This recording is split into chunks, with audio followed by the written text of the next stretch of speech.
Every ordinary night has a baseline of quiet safety. That safety fractures the moment a patient perfectly spaced three-tap knock echoes through the dark. A quick glance at the clock shows exactly 2:17 a.m. There is a heavy weight to that specific hour. At 2:17 a.m., there are no friends stopping by and no late-night delivery scheduled. Every logical reason for a visitor to be standing on the other side of the door vanishes. Then comes a period of total silence, followed by the exact same 3 knocks. The rhythm and spacing are identical to the first set. This isn't the erratic knocking of a person. It is a mechanical, calculated repetition that feels deeply unnatural. The perfection of the sound makes it impossible to ignore. Because the rhythm is so deliberate, it carries a strange sense of familiarity that draws the host out of the safety of the bed to investigate. The walk to the front door happens in total darkness. As the host approaches the wood, the house itself begins to feel expectant, as if the walls are waiting for a decision to be made. There is a sharp internal instinct to stop and turn back. But a quieter, more intrusive thought overrides that hesitation, whispering that the presence isn't waiting to come in, it is already here. The host pulls the heavy door open. There is no figure on the porch, and no shadow in the yard. There is only the absolute emptiness of the night, and a rush of cold air that sweeps past and into the hallway. The host steps outside into the dark to search for a source, but the silence is absolute. It is only when they turn back toward the house that they hear a subtle shift coming from the interior, behind the threshold they just crossed. The primary physical boundary of the home has been compromised. The threat didn't need to break in. It bypassed the perimeter by waiting for the host to provide a way past the lock.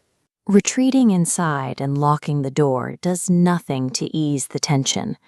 The host notices a pocket of unnatural darkness vibrating at the hallway's end. The hallway light flickers once. In that brief moment of light, a tall, still entity is visible standing directly outside the bedroom. By the time the light stabilizes, the figure has vanished. Inside the bedroom, time begins to distort. Minutes feel like hours as the host watches the door, waiting for a sound that doesn't come, until the clock reaches exactly 4:03 a.m. Slow, measured footsteps begin to move through the house. The entity is no longer searching for a way in. It is roaming the interior rooms that were left unprotected the moment the front door was opened. This floor plan tracks the entity's progression. It mirrors the host's exact path from the front door to the bedroom threshold. Once it arrives, it perfectly copies the original 3-tap rhythm of the knock. The mimicry moves from movement to sound. Through the door, the entity begins to speak, using a voice that sounds identical to the host's own, demanding to be let in.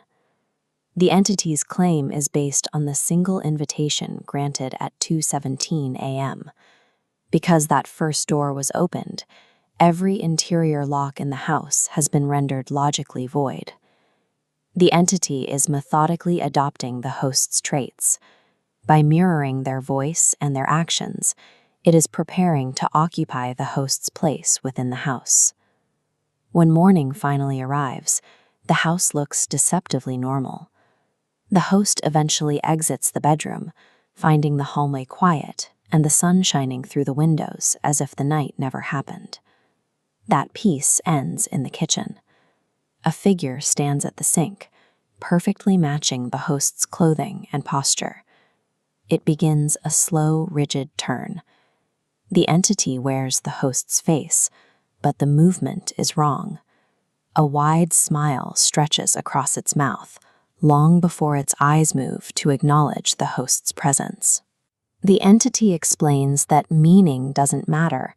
The invitation was a physical act and once the door was opened, the permission became absolute. The mistake was the action itself, not the intent behind it.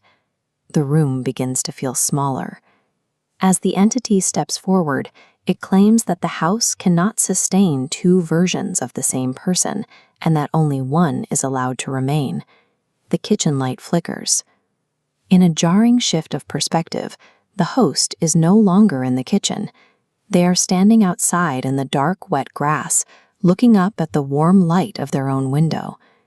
Sprinting back to the porch, the host grabs the handle and pulls, but the door is now securely locked from the inside, and no amount of banging on the glass brings a response. The logic of the home has fully inverted.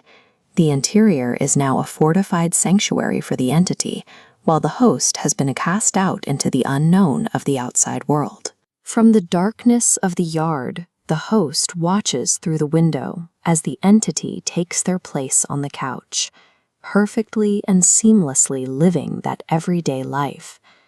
The realization is simple and devastating. The intruder never needed to use force. It only needed to wait for a moment of human curiosity to open the door. This is the reality of every sanctuary. Every home has a door, and human nature guarantees that eventually someone inside will open it.